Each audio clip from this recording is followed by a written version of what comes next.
Assalamualaikum warahmatullahi wabarakatuh. Selamat pagi semua. Alhamdulillah kita dapat dipertemukan kembali pada pertemuan keempat ini. Semoga Allah Subhanahu wa taala selalu memberikan kita kesehatan dan perlindungan. Allahumma amin. Masih seperti biasanya pembelajaran pertemuan keempat bersama saya kali ini tetap sama-sama melalui daring. Karena apa? Karena kondisi yang memang belum memungkinkan untuk kita bertatap muka, sehingga mau tidak mau kita harus melewati aplikasi daring dengan sekolah online. Nah, pertemuan pada kali ini kita akan melanjutkan bab kemarin, yaitu kemarin kita membahas jujur disayang Allah Subhanahu wa taala. Nah, pada kesempatan hari ini, pada pertemuan kali ini kita akan membahas tentang hormat dan patuh kepada orang tua dan guru. Sebelum pelajaran dimulai, seperti biasanya kita tidak lupa untuk membaca doa terlebih dahulu ya. Berdoa dimulai.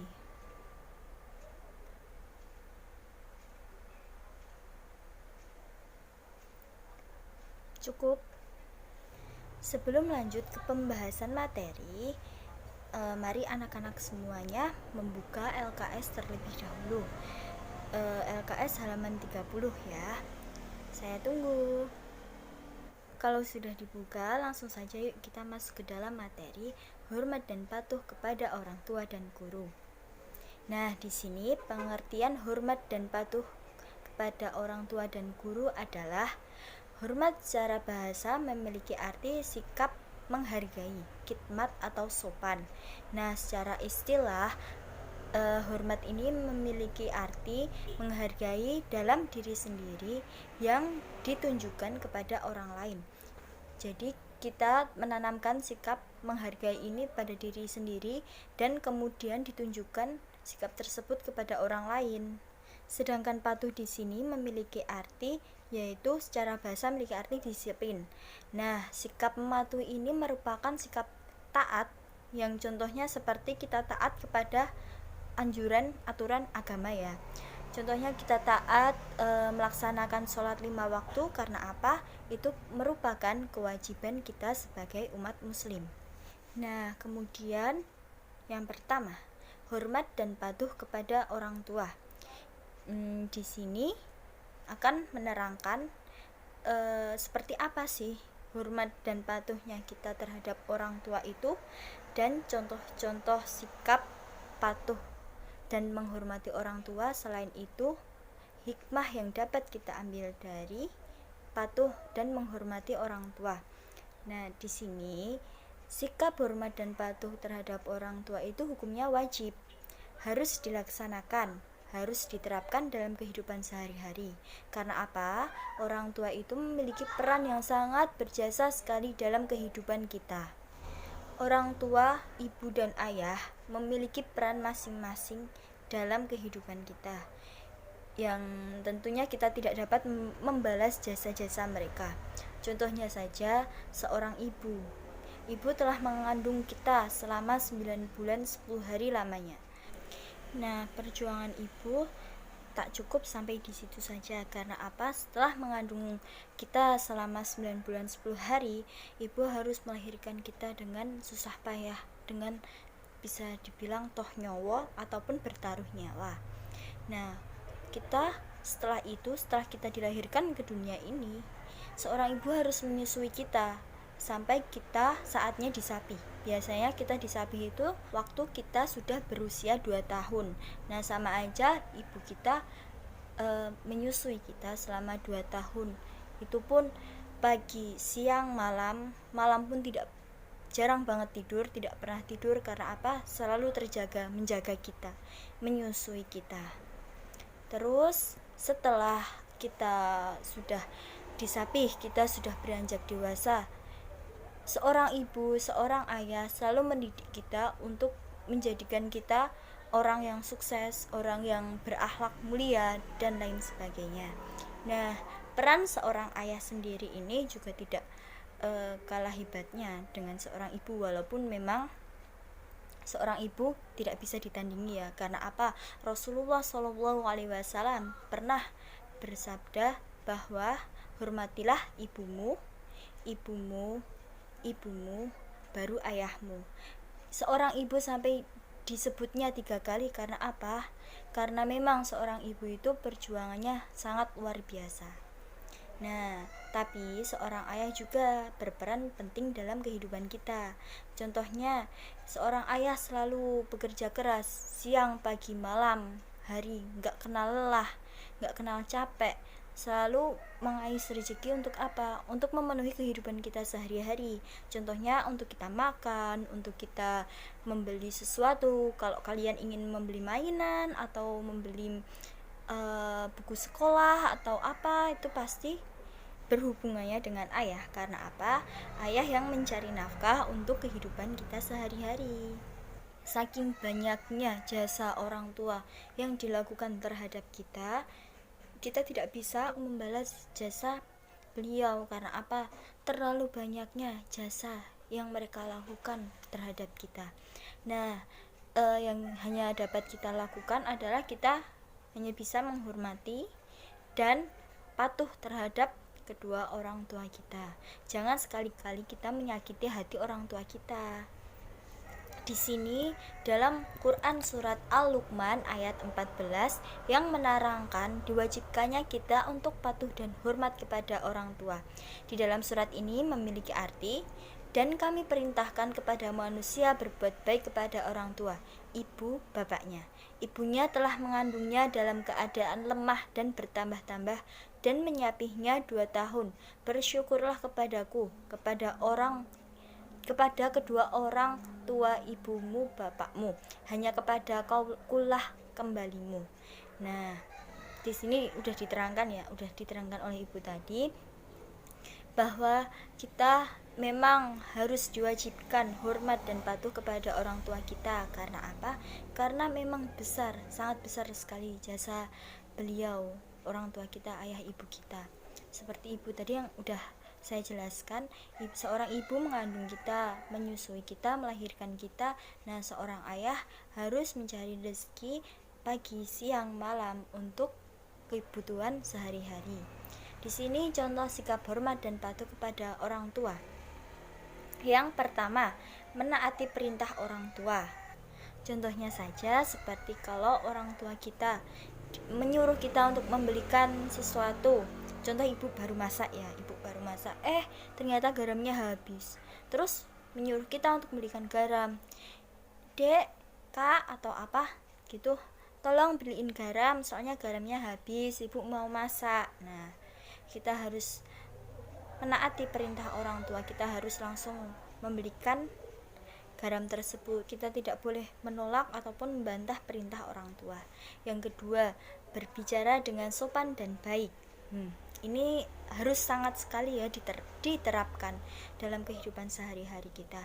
Kalaupun kita berbicara dengan orang tua, hendaklah kita menggunakan bahasa yang sopan, yang baik, tidak boleh membentak, kasar, seperti itu. Contohnya saja, kalau kita disuruh membeli garam, kita tidak boleh langsung bilang, aku nggak mau beliin garam, soalnya aku baru main game ini bu, gitu. Nggak boleh. Ada kata-kata itu merupakan kata-kata yang tidak sopan, apalagi sampai membentak orang tua kita. Terus yang ketiga, tidak membuat orang tua kecewa. Nah, di sini dapat dikatakan tidak membuat orang tua kecewa, yaitu kita bersekolah, kita sudah difasilitasi, kita sudah disekolahkan oleh orang tua kita. Nah, kita gunakan waktu itu dengan sebaik-baiknya, yaitu dengan belajar dengan giat, belajar dengan tekun.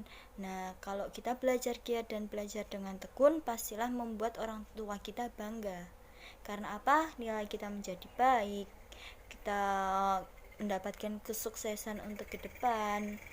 Kalau kita nggak pernah belajar, adanya cuma main, nggak mau dengerin perintah orang tua kalau disuruh belajar ataupun disuruh bersekolah, sukanya nggak mau berangkat.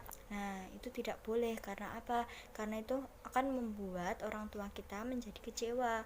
Karena orang tua kita, seorang ayah udah bekerja seharian untuk apa? Untuk masa depan kita. Tapi kita malah membuat mereka kecewa dengan kita berbuat seenak kita sendiri, tidak memikirkan kebahagiaan orang tua kita. Terus yang kelima, yaitu selalu mendoakan mereka setiap selesai sholat. Nah, yang di sini siapa aja ayo yang setiap hari mendoakan orang tua selesai salat? Pasti kalian udah tahu ya doanya seperti apa.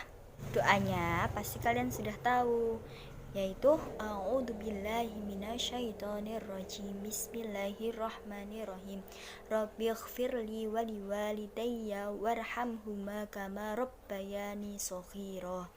Nah, seperti itu. Kita selalu mendoakan orang tua kita setelah selesai sholat. Kalau kita sholat, biasanya kita dzikiran, terus jangan lupa untuk selalu mendoakan orang tua kita.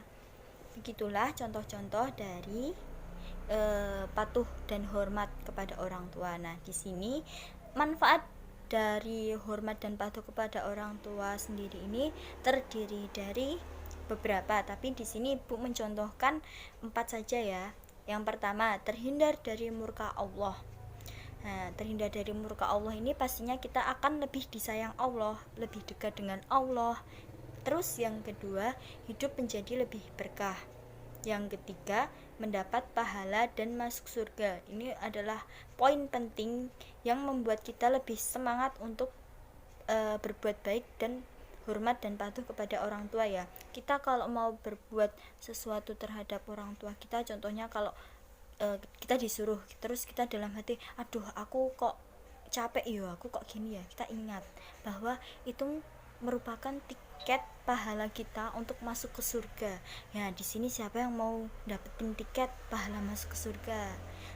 Tolong diterapin ya anak-anakku semua untuk hormat dan patuhnya kepada orang tua kita.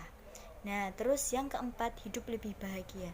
Ini hidup lebih bahagia ini enggak cuma kita dapetin di dunia aja, pastinya di akhirat juga. Karena apa? Di dunia kita mendapatkan kebahagiaan, seperti kita dapat nilai yang bagus. Karena apa? Karena kita senantiasa berbuat baik kepada orang tua kita, tidak pernah membantah perintah orang tua. Nah, disitulah orang tua kita merasa senang dan senantiasa untuk mendoakan kita untuk kesuksesan kita, kebahagiaan kita.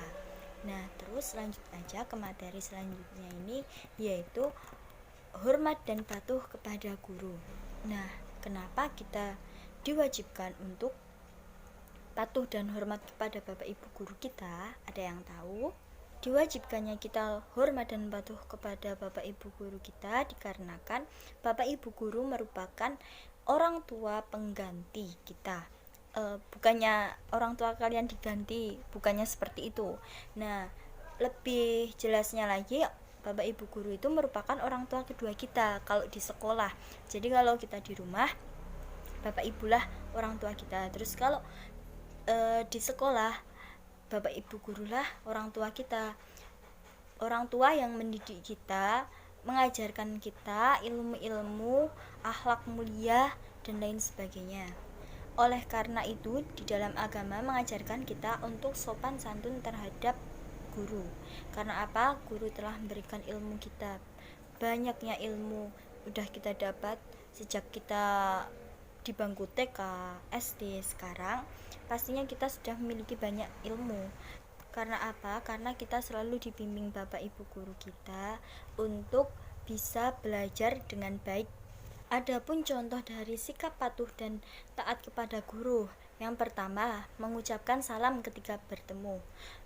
Tidak hanya di sekolah ya kita mengucapkan salam. Kalaupun kita berpapasan di jalan dengan bapak ibu guru, hendaklah kita menyapa dan mengucapkan salam.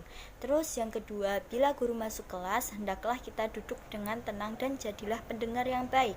Nah, ketika bapak ibu guru masuk ke dalam kelas, kita tidak boleh gojek, tidak boleh rame untuk main kesana kesini, larian kesana kesini.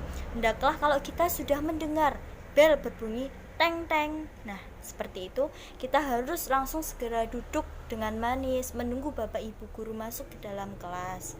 Nah, menjadi pendengar yang baik ini sendiri juga diperlukan. Karena apa? Di saat Bapak Ibu guru mengajar, kita harus mendengarkan dengan baik. Kita tidak boleh rame sendiri. Terus yang ketiga, patuhi dan taatilah perintah dan nasihatnya. Bapak Ibu guru pastilah selalu memberi nasihat kita, entah di awal pelajaran ataupun di akhir pelajaran, kita pasti ada evaluasi. Nah, di situ kalian bisa nerapin perintah dan nasihatnya ataupun yang udah dijelasin Bapak Ibu guru.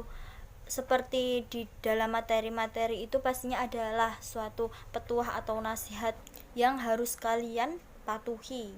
Terus yang keempat, apabila pelajaran kurang dipahami, bertanyalah dengan mengangkat tangan dan dengan suara yang jelas dan sopan. Nah, kalau kalian di dalam kelas saat pembelajaran ada suatu hal yang tidak kalian pahami, kalian bisa bertanya. Kalian jangan diam saja, karena kalau malu bertanya pastilah sesat di jalan.